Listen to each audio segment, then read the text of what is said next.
The Roosters, Antlers, a story of the Chinese zodiac, retold by Eric A. Kimmel, illustrated by Yongsheng Shun.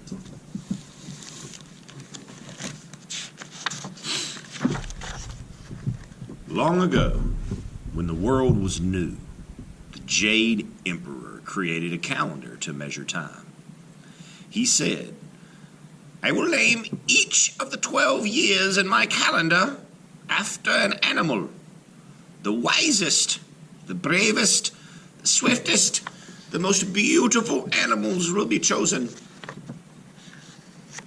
The animals were very excited. Whom would the Jade Emperor choose? Everyone was sure Rooster would be picked. He had colorful feathers, a bright red comb, and a glorious pair of coral antlers. "I am the most beautiful animal of all," he crowed. "The Jade Emperor has to choose me." Dragon was also a splendid creature, but he was much less certain that he would be chosen.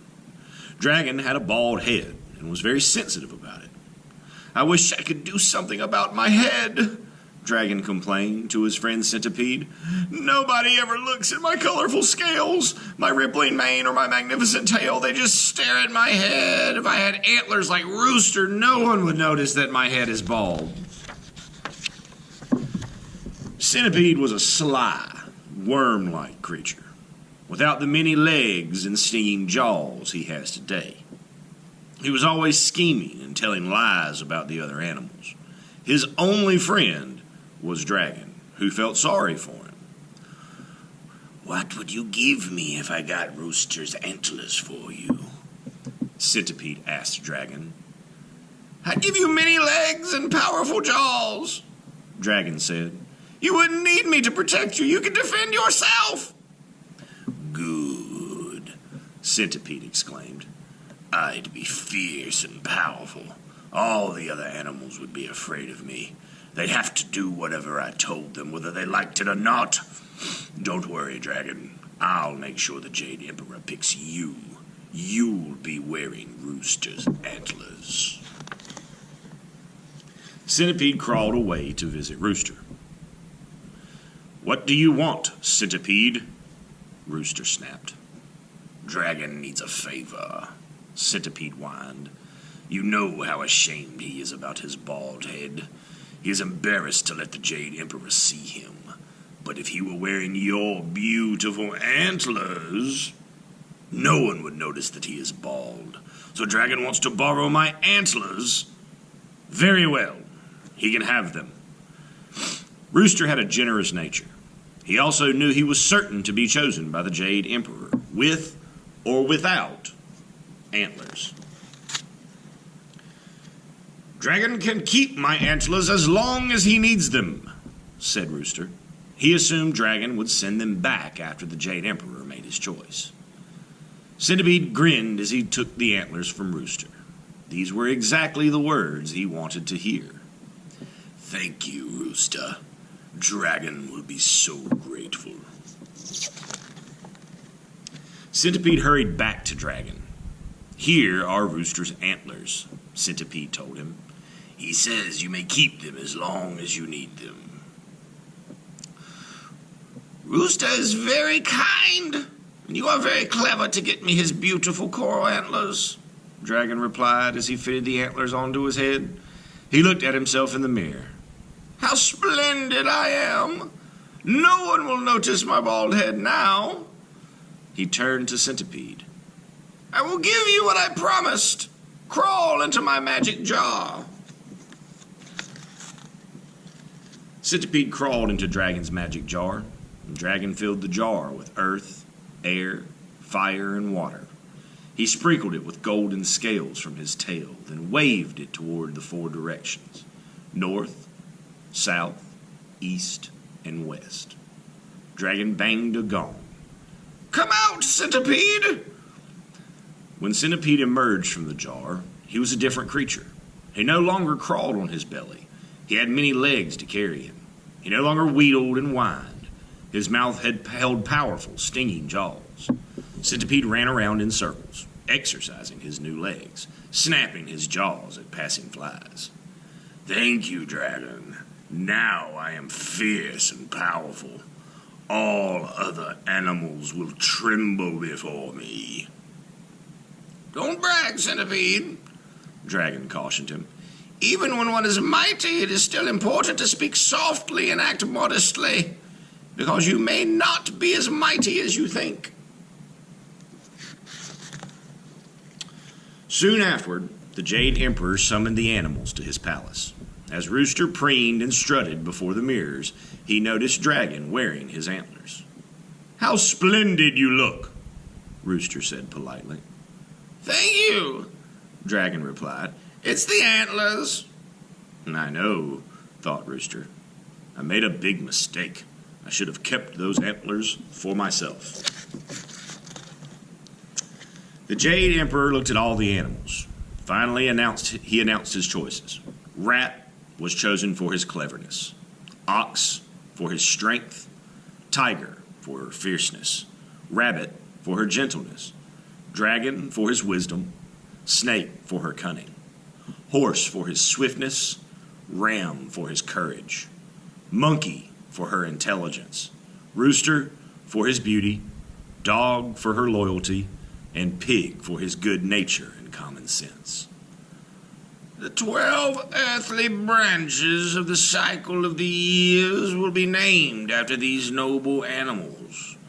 Their portraits will be placed in heaven to shine forever among the stars. The chosen animals congratulated one another. All were pleased to be honored. All except Rooster. "What? Dragon was the 5th chosen and I was only 10th? If I hadn't given away my antlers, I would have been 5th instead of Dragon. No, I would have been 1st instead of Rat. Why was I so stupid? Why did I let Centipede talk me into lending my antlers?" Rooster stormed up to Dragon. "Give back my antlers," he demanded. "I will not," said Dragon. "You told Centipede I could keep your antlers for as long as I needed them. Well, I'm still bald, so I still need them. I promise to give them back if I ever grow hair. Unfortunately, it may be a while. No dragon has grown hair on top of his head for 10,000 years. You cheated me. You're as bad as Centipede," Rooster screamed. But Dragon just smiled as he floated away among the clouds. Rooster marched home, ruffling his feathers, upset and angry. Along the way, he met Centipede. "It's your fault that Dragon stole my antlers. You tricked me." "Not so," Centipede replied. "You're the one who said Dragon could keep them as long as he needed to. If you don't like it, too bad." Rooster squawked with rage. He flew at Centipede, but Centipede did not run away. Instead, he charged back and forth, snapping his jaws. "Beware, Rooster. I'm not afraid of you. I have many, many legs. I have strong, stinging jaws. I can tear you apart. There won't be a feather left of you when I'm done."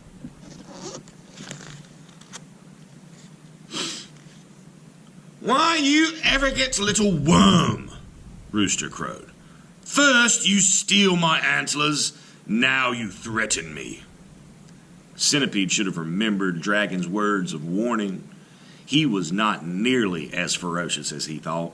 His legs could not carry him as fast as Rooster could fly, nor could his stinging jaws hurt Rooster's beak. Rooster chased him back and forth, clawing and pecking him mercilessly. Centipede barely escaped with his life. He crawled under a rock. Here he waited in terrified silence until Rooster went away. Rooster and his descendants have hated centipedes since that day. They blamed them for the loss of their antlers. Whenever Rooster spies a centipede scurrying around the barnyard, he gobbles him up. Rooster still hopes to recover his antlers. He can often be seen perched on a fence, flapping his wings, stretching out his neck and crowing in his loudest voice. "Cuckoo! "Dragon, you thief! Give back my antlers!" But Dragon, floating high above the clouds, only smiles and pretends he doesn't hear. The animals of the Chinese zodiac. Rats are clever and ambitious. Success comes easily to them. They do not fear hard work, but have little patience with those who are less motivated. Dragons and monkeys make good partners for rats, not horses. Oxen are strong, steady, and well-liked, although some find them boring and unimaginative. Oxen enjoy the company of snakes and roosters. They should avoid rams. Tigers are heroes, fiercely loyal to their friends. They never turn away from a fight. Tigers will attempt impossible tasks and will often succeed due to their courage, cunning, and aggressiveness. Horses and dogs make good companions for tigers. Monkeys do not. Rabbits have loving, sensitive natures.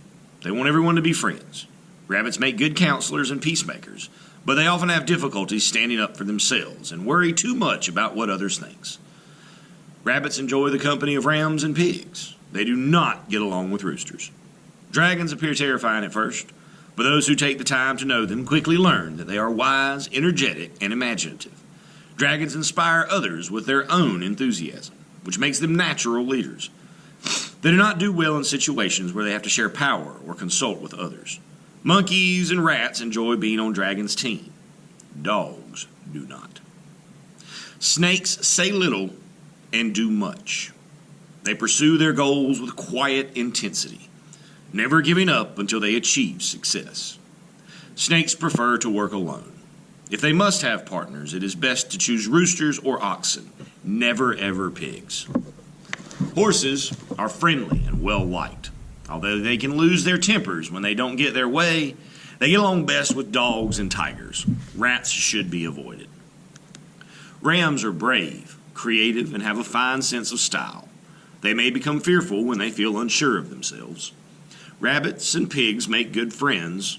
Rams tend to butt heads with oxen. Monkeys are exceptionally clever and persuasive. They excel at bringing others to their point of view, but tend to give up too quickly if they don't succeed right away. Monkeys enjoy the company of dragons and rats. They do not get along with tigers. Roosters are perfectionists. They drive themselves to succeed, but at the price of paying too little attention to the feelings of those around them. That is why roosters are regarded as odd or self-centered. Snakes and oxen understand them. Rabbits do not. Dogs are brave, honest, and generous with their time and talents. Others look up to them. They tend to be stubborn. Dogs have difficulty adjusting to change. They get along best with horses and tigers. Dragons mean trouble. Pigs are kind and good-hearted.